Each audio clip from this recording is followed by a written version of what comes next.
Good evening students, welcome to our YouTube channel Parivartan Education Hub.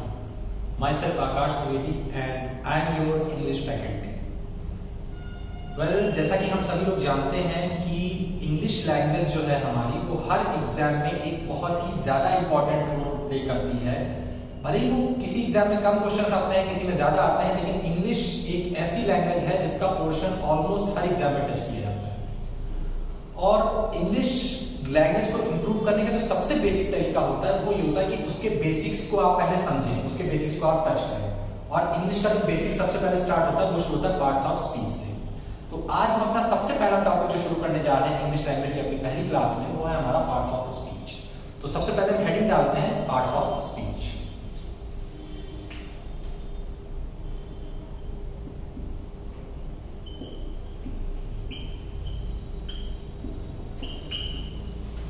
जैसा कि आप देख सकते हैं कि सबसे पहली हेडिंग हमारी पड़ी है parts of speech.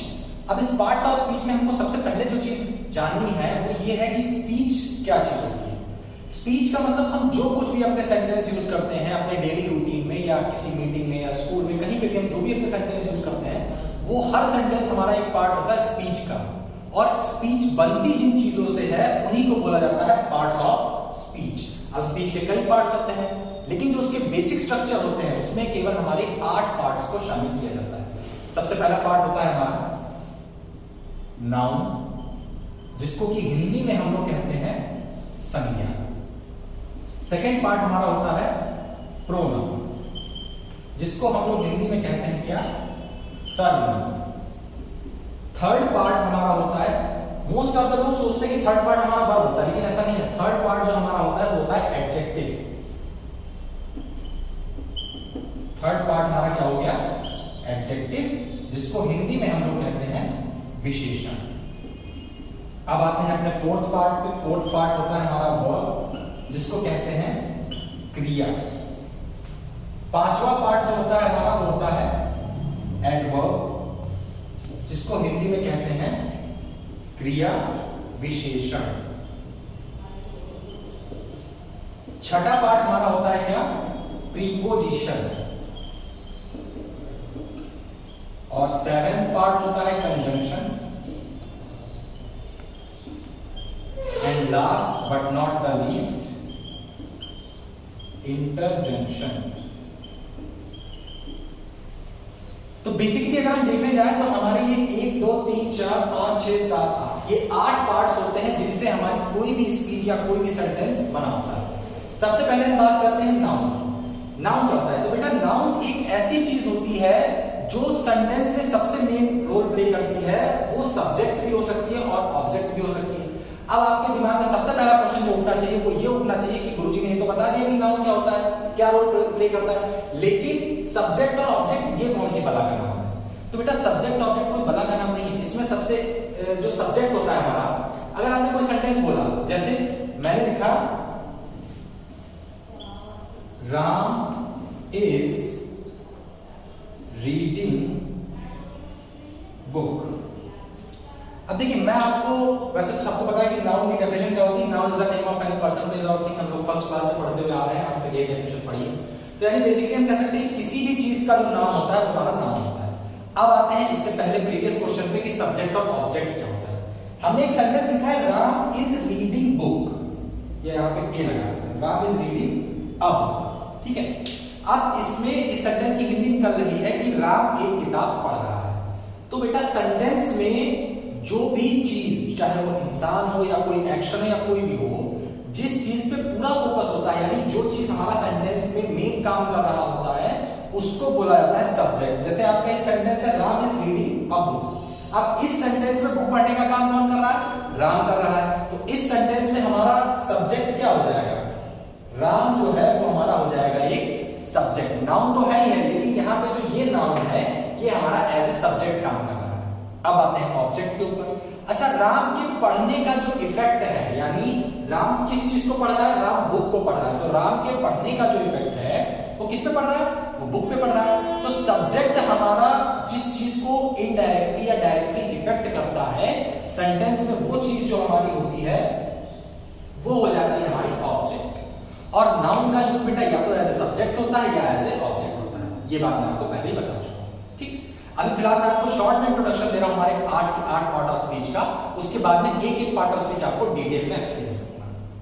Second part of speech आती है हमारी प्रोनाउन। प्रोनाउन क्या होता है बेटा? प्रोनाउन के बारे में हमने डेफिनेशन पढ़ी है कि a pronoun is the word which is used in place of a noun. यानी अगर हमको किसी चीज को एड्रेस करना है या हमको किसी चीज के बारे में बताना है, लेकिन कंडीशन हमारे सामने ये आ रही है कि हमें उस चीज का नाम नहीं पता, यानी हमको हमारी नाउन नहीं पता है, तो अब आप ये सोचिए अगर आपको नाउन नहीं पता है तो आप उस चीज को कैसे एक्सप्लेन करेंगे? तो उस चीज को एक्सप्लेन करने के लिए आप कोई ना कोई वर्ड तो यूज करेंगे। फॉर एग्जांपल जैसे यहाँ पे लिखा है Ram is reading a book. अब हमको पता है कि जो बुक रीड कर रहा है उस बंदे का नाम राम है।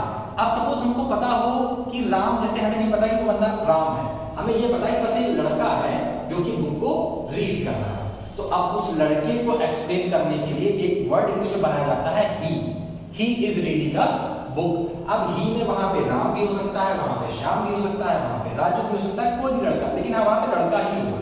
ठीक, तो ऐसे वर्ड जो हमारे नाउन को रिप्लेस करते हैं, यानी जिनको हम नाउन की जगह पे यूज करते हैं, क्या कह सकते हैं, जब हम उनको उस तरीके से यूज करते हैं जब हमें नाउन नहीं पता होता है, वही वर्ड्स हमारे क्या कहलाते हैं? प्रोनाउंस कहलाते हैं। Those words are called pronoun. Third part of speech आती है हमारी एडजेक्टिव। एडजेक्टिव का मतलब विशेषण। विशेषण के नाम से ही पता चलता है इसमें क्या है? विशेष। विशेष मतलब होता है स्पेशलिटी या स्पेशल चीज, जो भी कोई भी चीज हो सकती है। तो बेटा जो एडजेक्टिव होता है, इसकी पहली चीज ये है कि एडजेक्टिव हमारा विशेषण है, यानी वो किसी ना किसी चीज को स्पेशलाइज ही करेगा, किसी चीज के बारे में और अच्छे से एक्सप्लेन करेगा। फॉर एग्जांपल हम इसी सेंटेंस को लेके चलते हैं। ये हमारा सेंटेंस क्या है? Ram is reading a book. Ram एक किताब पढ़ रहा है।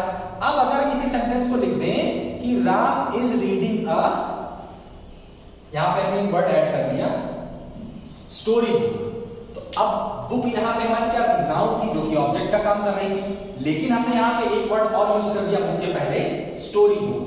अब बुक के बारे में हमको एक चीज और क्या पता चलेगी कि जो किताब पढ़ी जा रही है वो कहानियों की किताब है, हिस्ट्री की किताब नहीं है, ज्योग्राफी की किताब नहीं है, मैथमेटिक्स की किताब नहीं है, वो एक स्टोरी बुक है। तो यानी स्टोरी जो वर्ड यूज हुआ है, इसने कहीं ना कहीं हमारी बुक को और अच्छे से डिफाइन कर दिया है। हालांकि ये भी बात सही है कि स्टोरी बुक पूरा जो है, अगर आप पूरा एक वर्ड यूज करते हैं स्टोरी बुक, तो वो एक नाउन ही है, लेकिन यहाँ पे एडजेक्टिव का मतलब मैं ये आपको एक्सप्लेन करने की कोशिश कर रहा हूं कि अगर ऐसे वर्ड जो आपके नाउन या प्रोनाउन किसी को भी एक्सप्लेन करे, उसके बारे में थोड़ी सी भी चीज बता दें, वो हमारे एडजेक्टिव का काम करते हैं। जैसे यहाँ पे Ram is reading a good book भी हो सकता है, बैड बुक भी हो सकता है, लाफिंग बुक भी हो सकता है। तो ये सारे वर्ड्स जो होंगे जो हमारी बुक को एक्सप्लेन कर रहे हैं, इन सभी वर्ड्स को बोला जाएगा एडजेक्टिव। ओके, अब एडजेक्टिव तो मैंने आपको एक्सप्लेन कर दिया। एडजेक्टिव के बाद जो हमारा नेक्स्ट पार्ट ऑफ स्पीच आती है वो होती है वर्ब। वर्ब के बिना सेंटेंस का इमेजिनेशन करना ही पॉसिबल नहीं है। क्यों? क्योंकि जब तक बेटा सेंटेंस में कोई काम नहीं होगा तो वो सेंटेंस का है। आप बोल के देखो कि मैं या वो या राम या श्याम, क्या इसका कोई मीनिंग निकल रहा है? नहीं निकल रहा है। जब तक आप सेंटेंस में कोई ऐसी चीज नहीं शो करेंगे जिससे राम के ऊपर इफेक्ट पड़े या मेरे ऊपर इफेक्ट पड़े या ही के ऊपर इफेक्ट पड़े, वही चीज हमारी वर्ब हो जाती है। जैसे Ram is reading a book, Ram is reading a story book. अगर हम इस सेंटेंस में सिर्फ इतना लिख दें राम और अ स्टोरी बुक, तो क्या ये सेंटेंस कंप्लीट होगा? नहीं होगा। क्यों? क्योंकि इस सेंटेंस का कोई भी मीनिंग नहीं निकल रहा है। तो आप एक चीज मान के चलो कि किसी भी सेंटेंस में दो चीजें होना तो बहुत जरूरी है। पहला तो हमारा नाउन, चाहे वो सब्जेक्ट हो या ऑब्जेक्ट हो। दूसरी चीज हमारी वर्ब। बिना वर्ब के कोई भी सेंटेंस का कंस्ट्रक्शन जो है वो पॉसिबल नहीं है। अच्छा, अब वर्ब जो होती है वो हमारी बेसिकली दो टाइप की होती है। पहली होती है हमारी ट्रांसिटिव वर्ब, दूसरी होती है हमारी इंट्रांसिटिव वर्ब। अब ट्रांसिटिव इंट्रांसिटिव वर्ब क्या है, इसके बारे में डिटेल में मैं आपको आगे जब एक्सप्लेन करूंगा, जब वर्ब टॉपिक, तब मैं आपको बताऊंगा। फिलहाल के लिए आप इतना समझ लो कि वर्ब जो होती है वो हमारी दो टाइप की होती है। पहली होती है ट्रांसिटिव वर्ब और दूसरी होती है हमारी इंट्रांसिटिव। ठीक है, अब वर्ब के बाद हमारा पांचवा जो पार्ट ऑफ स्पीच आता है वो होता है एडवर्ब, जिसको हिंदी में कहते हैं क्रिया विशेषण। इसके नाम से दिख रहा है कि ये विशेषण तो है ही है, लेकिन ये साथ में कौन सा विशेषण है? क्रिया विशेषण है। और क्रिया को इंग्लिश में क्या कहते हैं? वर्ब कहते हैं। यानी अगर कोई ऐसा वर्ड जो आपके नाउन और प्रोनाउन को एक्सप्लेन कर रहा है तो वो तो हमारा हो जाएगा एडजेक्टिव, लेकिन कुछ ऐसे वर्ड्स भी होते हैं जो हमारे वर्ब को एक्सप्लेन करते हैं। जैसे कि आपने सुना होगा ही रन्स वेरी फास्ट, वो बहुत तेज दौड़ा। अब वो बहुत तेज दौड़ा का मतलब क्या है? अब दौड़ने में जो बहुत तेज लास्ट में वेरी फास्ट वर्ड यूज हुआ है, क्या वो ही के लिए हुआ है? नहीं, वो वर्ड यूज हुआ है आपकी रनिंग के लिए, यानी आपके एक्शन के लिए। तो बेटा जो वर्ड एक्शंस को डिनोट करते हैं, एक्शंस के बारे में स्पेशलाइज करते हैं कि एक्शन धीरे हुआ है, तेज हुआ है, उसकी इंटेंसिटी कितनी है, ऐसे वर्ड्स को हम क्या कहेंगे, एडवर्ब कहते हैं, यानी एडजेक्टिव ऑफ वर्ब भी बोला जाता है इसको डिटेल में अगर आप देखें। ठीक है, बाकी हमारे कई सारे एडवर्ब होते हैं, जैसे एडवर्ब ऑफ टाइम होता है, एडवर्ब ऑफ प्लेस होता है, एडवर्ब ऑफ मैनर होता है। इन सब चीजों के बारे में हम लोग कब पढ़ेंगे, जब हम आपको एडवर्ब के बारे में डिटेल में समझाएंगे। ठीक, अभी फिलहाल तो शॉर्ट इंट्रोडक्शन है एडवर्ब का। एडवर्ब के बाद नेक्स्ट हमारा जो पार्ट ऑफ स्पीच आता है वो होता है प्रीपोजिशन। इसके नाम से ही पता चला है प्रीपोजिशन। प्रीपोजिशन का मतलब क्या होता है, जब सेंटेंस में नाउन प्रोनाउन चाहे वो सब्जेक्ट की जगह पे यूज हुआ चाहे ऑब्जेक्ट की जगह पे यूज हुआ हो, जब हम उस नाउन या प्रोनाउन की पोजीशन को एक्सप्लेन करते हैं कि वो किसी चीज के ऊपर रखा हुआ है, किसी चीज के नीचे रखा हुआ है, किसी चीज के आगे है, किसी चीज के पीछे है, या कहां पे उसकी पोजीशन इन वर्ड से एक्सप्लेन की जाती है, उनको बुलाता है प्रीपोजिशन। जैसे कि इन, ऑन, अंडर, एट, ये सब हमारे क्या है, प्रीपोजिशन है। इनको एक एक प्रीपोजिशन को हम लोग बहुत ज्यादा डिटेल में पढ़ेंगे, लेकिन अभी नहीं, क्योंकि अभी मैं सिर्फ शॉर्ट में इंट्रोडक्शन दे रहा हूं। जब प्रीपोजिशन वाला टॉपिक शुरू होगा तब हम आपको एक एक प्रीपोजिशन का यूज बाकायदा डिटेल में एक्सप्लेन करेंगे। नेक्स्ट हमारा पार्ट ऑफ स्पीच आती है कंजंक्शन। कंजंक्शन में आप एक वर्ड देखो, आपको दिख रहा होगा जंक्शन, सुना होगा ना, रेलवे स्टेशन में लिखा होता है कि बालागंज जंक्शन, लखनऊ जंक्शन, फलाना जंक्शन, इस तरीके से। जंक्शन का मतलब होता है बेटा उस हर चीज को जंक्शन बोला जाता है जहां पे दो चीजें आके मिलती हैं, या ऐसा स्पॉट जहां से कई चीजों के लिए रास्ताएं निकल जाती हैं, उनको बोला जाता है जंक्शन। ठीक, वैसे ही हमारे इंग्लिश में होता है कंजंक्शन। कंजंक्शन का मतलब इसको हिंदी में बोलते हैं समुच्चय बोधन। ठीक, अब कंजंक्शन का यूज कहां पे होता है, सपोज आपने 3-4 सेंटेंस लिख दिए लंबे लंबे, अब आप चाह रहे हैं कि आपके पास स्पेस कम पड़ रहा है, तो आप चाहते हैं कि मैं एक ही सेंटेंस में चारों सेंटेंस को मिक्स करके एक नया सेंटेंस का फॉर्मेशन कर दूं। तो बेटा ऑब्वियसली बात है कि ना तो आप सेकंड सेंटेंस को छोड़ सकते हैं, ना थर्ड को छोड़ सकते हैं, ना फोर्थ को छोड़ सकते हैं, लेना आपको चारों सेंटेंस पड़ेगा। तो चारों सेंटेंस को फॉर्म करने के लिए जो उनके मेन पार्ट्स हैं उनको उठा लिया जाता है और उनको बीच बीच में कुछ वर्ड्स होते हैं उनसे ऐड कर दिया जाता है। वही वर्ड्स जो होते हैं वो हमारे काम करते हैं कंजंक्शन का। फॉर एग्जाम्पल, हमने जैसे सेंटेंस लिख दिया आपका कि Ram is a student, he is a cricketer. अब ये आपका सेंटेंस राइटिंग में बेटा थोड़ा सा ध्यान रख देना, क्योंकि राइटिंग ऑब्वियसली बात है, जो लैंग्वेज के टीचर्स होते हैं उनकी राइटिंग अक्सर डिस्टर्बेंस हो जाती है। Ram is a student, he is a cricketer. अब मैंने दो सेंटेंस लिखे हैं कि राम हमारा एक स्टूडेंट है और वो एक क्रिकेटर है। अब हमको लग रहा है कि यार ये दो सेंटेंस जो लिखे हुए हैं ये अच्छे नहीं लग रहे, इनको दोनों को हम काश एक सेंटेंस में कंबाइन करके लिख पाए। तो बेटा अगर एक सेंटेंस में कंबाइन करके लिखना है तो ऑब्वियसली बात है कि ये फुल स्टॉप और ये दो फुल स्टॉप नहीं होने चाहिए, एक ही फुल स्टॉप होना चाहिए। और Ram is a cricketer, he is a cricketer, sorry Ram is a student, he is a cricketer. आपको पता है दोनों अलग अलग सेंटेंस हैं। अब इन दोनों सेंटेंसेस को आपस में कंबाइन करके लिखा जाएगा। कंबाइन करके कैसे लिखा जाएगा, हम एक नया सेंटेंस बना देंगे, क्या, Ram is a student and a cricketer.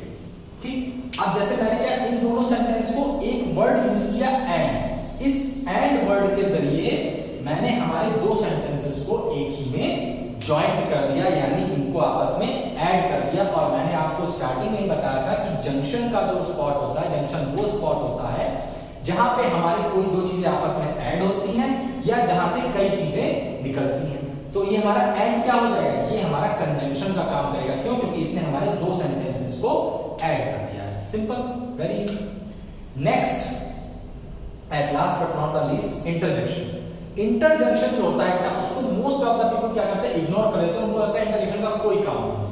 ऐसा नहीं है। इंटरजेक्शन जब आप आगे चल के एग्जाम्स के लिए डायरेक्ट इनडायरेक्ट पढ़ेंगे तो बेटा उसमें पूरा का पूरा पोर्शन दिया होता है एक्सक्लेमेटरी सेंटेंसेस का। ठीक है, और एक्सक्लेमेटरी सेंटेंसेस में इंटरजेक्शन जरूर यूज होता है। इंटरजेक्शन को हिंदी में कहते हैं विस्मयादिबोधन, यानी कि ऐसे वर्ड्स जो आपके फीलिंग्स और आपके एक्सप्रेशंस को एक्सप्लेन करें। फॉर एग्जांपल, जैसे हम लोग बहुत ज्यादा खुश होकर क्या कहते हैं, hurray we won the match, या जब हमको कोई चीज अच्छी लगती है तो हम क्या कहते हैं, wow what a nice shot, या व्हाट अ नाइस पिक्चर। तो अब हम उसको सीधे सीधे ये भी बोल सकते थे कि it is a very nice picture, लेकिन हमने व्हाट अ नाइस पिक्चर से पहले क्या बोला, वाओ। तो ये जो वाव वर्ड निकला इसने एक्सप्लेन कर दिया, यानी जिसने भी हमारे सेंटेंस को सुना होगा उसको पता चल गया कि हाँ सामने वाले को ये पिक्चर बहुत ज्यादा अच्छी लग रही है। तो ये ज्यादा अच्छी लगने की फीलिंग हमारी किस वर्ड ने एक्सप्लेन करी? वाव ने एक्सप्लेन करी। तो बेटा वाव, हुर्रे, अलास, ओ, ये जितने वर्ड्स होते हैं जिनसे हमारी फीलिंग्स का पता चलता है वो सब हमारे किस में आते हैं?